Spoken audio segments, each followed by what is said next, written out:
Roughing It, by Mark Twain, Chapter 43. However, as I grew better acquainted with the business and learned the run of the sources of information, I ceased to require the aid of fancy to any large extent, and became able to fill my columns without diverging noticeably from the domain of fact. I struck up friendships with the reporters of the other journals, and we swapped "regulars" with each other, and thus economized work. Regulars are permanent sources of news, like courts, bullion returns, clean-ups at the quartz mills, and inquests.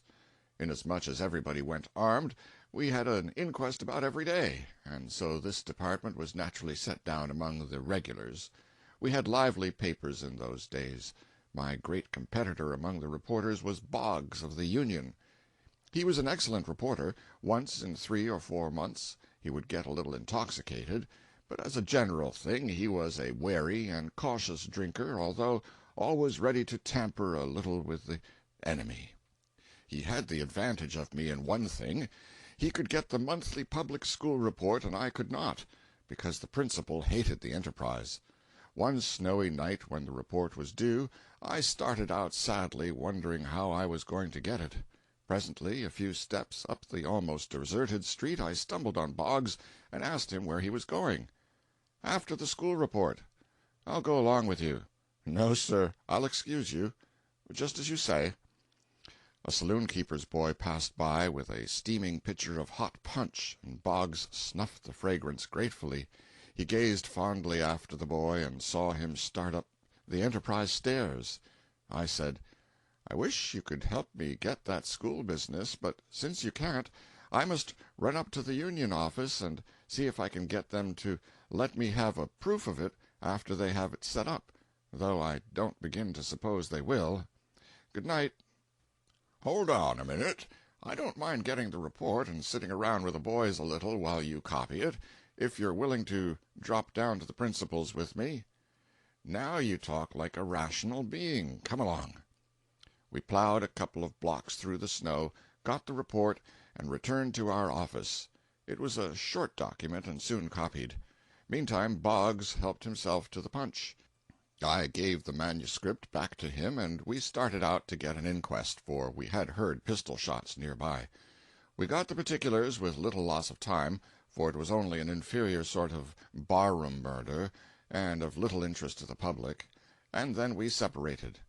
Away at 3 o'clock in the morning, when we had gone to press and were having a relaxing concert as usual, for some of the printers were good singers, and others good performers on the guitar and on that atrocity the accordion, the proprietor of the Union strode in and desired to know if anybody had heard anything of Boggs or the school report.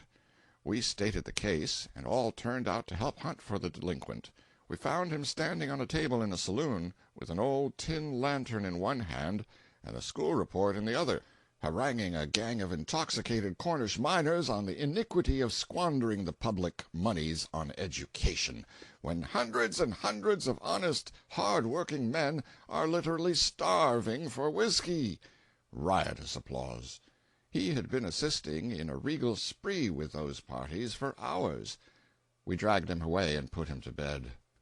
Of course there was no school report in the Union, and Boggs held me accountable, though I was innocent of any intention or desire to compass its absence from that paper, and was as sorry as anyone that the misfortune had occurred. But we were perfectly friendly. The day that the school report was next due, the proprietor of the Genesee mine furnished us a buggy, and asked us to go down and write something about the property. A very common request, and one always gladly acceded to when people furnished buggies, for we were as fond of pleasure excursions as other people. In due time we arrived at the mine. Nothing but a hole in the ground, 90 feet deep, and no way of getting down into it but by holding on to a rope and being lowered with a windlass. The workmen had just gone off somewhere to supper. I was not strong enough to lower Boggs' bulk, so I took an unlighted candle in my teeth, made a loop for my foot in the end of the rope, implored Boggs not to go to sleep or let the windlass get the start of him, and then swung out over the shaft. I reached the bottom, muddy and bruised about the elbows, but safe. I lit the candle, made an examination of the rock, selected some specimens, and shouted to Boggs to hoist away. No answer. Presently a head appeared in the circle of daylight away aloft, and a voice came down. "Are you all set?" "All set. Hoist away." "Are you comfortable?" "Perfectly." "Could you wait a little?" "Oh, certainly. No particular hurry." "Well, good-bye." "Why? Where are you going?" "After the school report." And he did. I stayed down there an hour, and surprised the workmen when they hauled up and found a man on the rope instead of a bucket of rock. I walked home, too, 5 miles, uphill. We had no school report next morning, but the Union had. 6 months after my entry into journalism, the grand flush times of Silverland began, and they continued with unabated splendor for 3 years. All difficulty about filling up the local department ceased, and the only trouble now was how to make the lengthened columns hold the world of incidents and happenings that came to our literary net every day. Virginia had grown to the livest town, for its age and population, that America had ever produced. The sidewalks swarmed with people, to such an extent, indeed, that it was generally no easy matter to stem the human tide. The streets themselves were just as crowded with quartz wagons, freight teams, and other vehicles. The procession was endless. So great was the pack that buggies frequently had to wait half an hour for an opportunity to cross the principal street. Joy sat on every countenance, and there was a glad, almost fierce intensity in every eye that told of the money-getting schemes that were seething in every brain and the high hope that held sway in every heart. Money was as plenty as dust. Every individual considered himself wealthy, and a melancholy countenance was nowhere to be seen.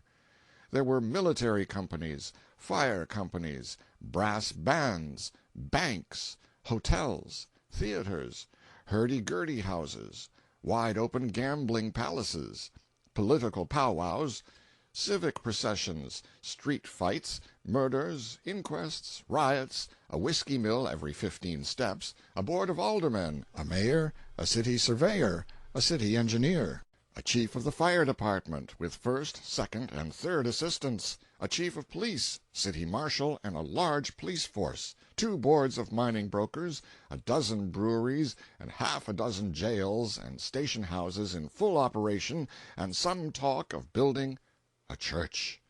The flush times were in magnificent flower. Large fire-proof brick buildings were going up in the principal streets, and the wooden suburbs were spreading out in all directions. Town lots soared up to prices that were amazing. The great Comstock lode stretched its opulent length straight through the town from north to south, and every mine on it was in diligent process of development. One of these mines alone employed 675 men, and in the matter of election the adage was, "As the Gould and Curry goes, so goes the city." Laboring men's wages were $4 and $6 a day, and they worked in 3 shifts or gangs, and the blasting and picking and shoveling went on without ceasing, night and day. The city of Virginia roosted royally midway up the steep side of Mount Davidson, 7,200 feet above the level of the sea, and in the clear Nevada atmosphere was visible from a distance of 50 miles. It claimed a population of 15,000 to 18,000, and all day long half of this little army swarmed the streets like bees, and the other half swarmed among the drifts and tunnels of the Comstock, hundreds of feet down in the earth, directly under those same streets. Often we felt our chairs jar, and heard the faint boom of a blast down in the bowels of the earth under the office. The mountainside was so steep that the entire town had a slant to it like a roof. Each street was a terrace, and from each to the next street below the descent was 40 or 50 feet. The fronts of the houses were level with the street they faced, but their rear first floors were propped on lofty stilts. A man could stand at a rear first-floor window of a C Street house and look down the chimneys of the row of houses below him facing D Street. It was a laborious climb, in that thin atmosphere, to ascend from D to A Street, and you were panting and out of breath when you got there. but you could turn around and go down again like a house afire, so to speak. The atmosphere was so rarefied on account of the great altitude that one's blood lay near the surface always, and the scratch of a pin was a disaster worth worrying about, for the chances were that a grievous erysipelas would ensue. But to offset this, the thin atmosphere seemed to carry healing to gunshot wounds, and therefore to simply shoot your adversary through both lungs was a thing not likely to afford you any permanent satisfaction, for he would be nearly certain to be around looking for you within the month, and not with an opera-glass either. From Virginia's airy situation one could look over a vast, far-reaching panorama of mountain ranges and deserts, and whether the day was bright or overcast, whether the sun was rising or setting, or flaming in the zenith, or whether night and the moon held sway, the spectacle was always impressive and beautiful.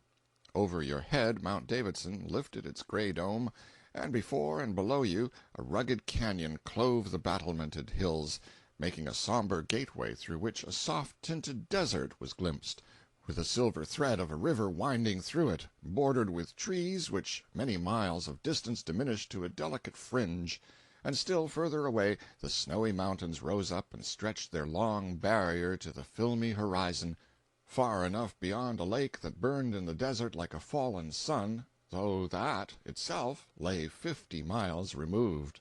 Look from your window where you would, there was fascination in the picture. At rare intervals, but very rare, there were clouds in our skies, and then the setting sun would gild and flush and glorify this mighty expanse of scenery with a bewildering pomp of color that held the eye like a spell and moved the spirit like music. End of chapter 43.